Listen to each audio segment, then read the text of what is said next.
Halo semuanya, dalam ulasan kebijakan kali ini, kita bakal membedah sebuah dokumen yang benar-benar krusial yang baru saja dikeluarkan oleh Kementerian Pendidikan Dasar dan Menengah. Kita semua tahu, baca dokumen pemerintah itu kadang bikin pusing, bahasanya kaku dan jelimet. Nah, dokumen yang akan kita bahas ini adalah Surat Edaran Nomor 7 Tahun 2026 tentang penugasan guru non-ASN. Tujuan kita hari ini sangat simpel. Kita akan bongkar dan terjemahkan bahasa birokrasi yang tebal ini jadi poin-poin yang jelas, praktis, dan langsung menjawab pertanyaan terus apa dampaknya buat saya. Yuk, langsung kita mulai. Oke, mari kita selami ini. Coba perhatikan angka 237.196 ini. Ini sama sekali bukan sekedar deretan angka acak di atas kertas. Angka raksasa ini mewakili rekan-rekan kita, guru non-ASN atau guru honorer, yang saat ini aktif mengajar dan menghidupkan sekolah-sekolah milik pemerintah daerah. Bayangkan, ada ratusan ribu nyawa, keluarga, dan masa depan pendidik yang periuk nasi dan kepastian kerjanya bergantung penuh pada dokumen yang lagi kita bahas ini. Merekalah tulang punggung pendidikan kita di lapangan. Biar ulasan kita terarah, ini peta jalan yang bakal kita lewati. Kita mulai dari latar belakang kebijakan ini, lanjut ke siapa saja yang memenuhi syarat utamanya, lalu kita bahas aturan masa penugasannya. Setelah itu, kita masuk ke topik yang paling ditunggu-tunggu, yaitu skema penghasilan dan tunjangan. Dan terakhir, kita lihat sejauh mana sih peran pemerintah daerah di sini. Oke, kita langsung masuk ke bagian pertama, latar belakang kebijakan baru. Nah, yang benar-benar menarik dari dokumen resmi ini adalah pengakuan terbuka dari pemerintah sendiri. Mereka sangat sadar bahwa menjamin keberlangsungan pendidikan itu adalah kewajiban mutlak. Caranya? Ya tentu saja dengan memastikan guru-gurunya ada dan cukup. Dengan ratusan ribu guru non-ASN yang tersebar di seluruh pelosok, pemerintah sadar betul kalau eksistensi mereka nggak dilindungi, kegiatan belajar mengajar bisa langsung lumpuh. Jadi, kebijakan ini lahir dari kondisi darurat untuk menjaga agar sekolah-sekolah kita tetap bisa beroperasi setiap harinya. Sekarang, kita melangkah ke bagian kedua, syarat utama guru non-ASN. Nah, poin krusialnya di sini adalah siapa sebenarnya yang dilindungi oleh kebijakan ini. Karena ternyata perlindungan ini nggak otomatis berlaku buat semua orang loh. Ada dua syarat wajib yang harus dipenuhi. Syarat pertama, nama Anda harus sudah terdata resmi sebagai guru non-ASN paling lambat tanggal 31 Desember 2024. Jadi ini memang nggak berlaku buat rekan-rekan yang baru masuk setelah cut-off tersebut. Syarat kedua, Anda harus bisa membuktikan kalau Anda saat ini masih aktif mengajar di sekolah milik Pemda. Dua syarat ini wajib terpenuhi biar Anda dapat lampu hijau untuk terus bertugas. Terus, Anda mungkin kepikiran, gimana caranya saya tahu pasti kalau data saya udah aman sebelum batas akhir tadi? Nah, edaran ini ngasih jalan keluar praktis. Anda bisa langsung ngecek status data Anda sendiri lewat laman Ruang SDM. Ini penting banget buat dipastikan ya.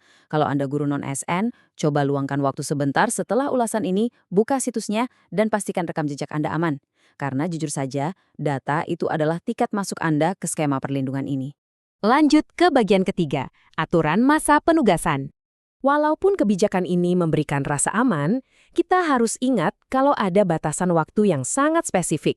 Mari kita ingat 3 momen penting ini. Pertama, 31 Desember 2024, yang tadi kita bahas sebagai batas akhir atau cut-off pendataan.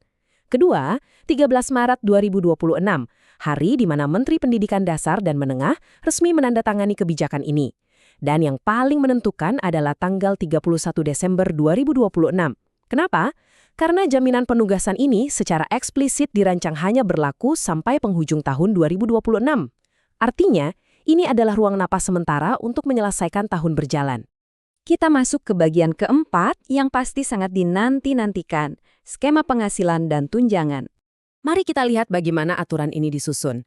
Kalau kita membaca langsung teks hukum aslinya di pasal V angka 4, bahasanya memang sangat padat, dipecah-pecah jadi poin A, B, dan C. Bikin dahi berkerut ya. Saya sangat paham, membaca aturan birokrasi soal urusan perut itu kadang bikin deg-degan karena takut salah tafsir. Tapi tenang saja, jangan biarkan teks hukum yang kaku ini mengintimidasi Anda. Saya sudah menganalisisnya, dan kita akan merangkumnya jadi sangat sederhana sekarang juga. Nah, penjabaran ini dengan sangat brilian mengilustrasikan kalau ini, maka itu, untuk urusan dompet Anda. Sangat rapi. Kita bedah sama-sama ya. Kondisi pertama. Kalau Anda sudah punya sertifikat pendidik dan beban kerja mengajar Anda terpenuhi, boom, Anda berhak penuh dapat tunjangan profesi guru. Kondisi kedua, Gimana kalau udah punya sertifikat, tapi jam mengajarnya kurang atau nggak memenuhi syarat beban kerja? Tenang, pemerintah nggak lepas tangan. Anda akan tetap dapat insentif dari kementerian. Dan kondisi ketiga, buat teman-teman yang belum punya sertifikat pendidik sama sekali, posisi Anda juga aman. Anda tetap masuk daftar penerima insentif kementerian. Intinya, kebijakan ini memastikan nggak ada satupun kelompok guru non-ASN aktif yang lolos dari jaring pengaman. Sampailah kita di bagian kelima, sekaligus yang terakhir, peran pemerintah daerah. Kenapa poin ini penting banget buat diangkat? Karena ternyata Kementerian Pusat itu bukan satu-satunya pihak yang bisa kasih dukungan finansial. Aturan ini secara terang-terangan bilang kalau pemerintah daerah dapat memberikan penghasilan atau kompensasi tambahan. Tentu saja ini disesuaikan dengan kemampuan dompet atau APBD masing-masing daerah ya.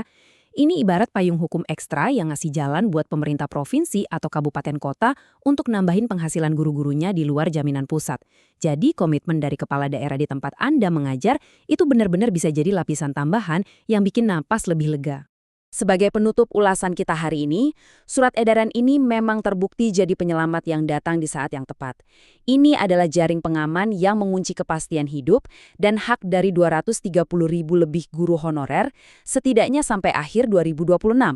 Tanpa ini, sistem sekolah kita bisa goyah. Tapi ingat, kebijakan ini sifatnya sementara. Pertanyaan besar yang justru harus kita pikirkan sama-sama sekarang adalah, setelah tahun 2026 berakhir, lalu apa? Langkah sistematis dan permanen seperti apa yang harus disiapkan pemerintah dari sekarang supaya masa depan para pendidik kita ini nggak terus-terusan bergantung pada solusi jangka pendek. Ini PR besar buat kita dan para pengambil kebijakan. Terima kasih banyak sudah menemani ulasan kali ini. Tetaplah kritis, tetap semangat mengawal isu pendidikan, dan sampai jumpa di ulasan kebijakan kita yang berikutnya.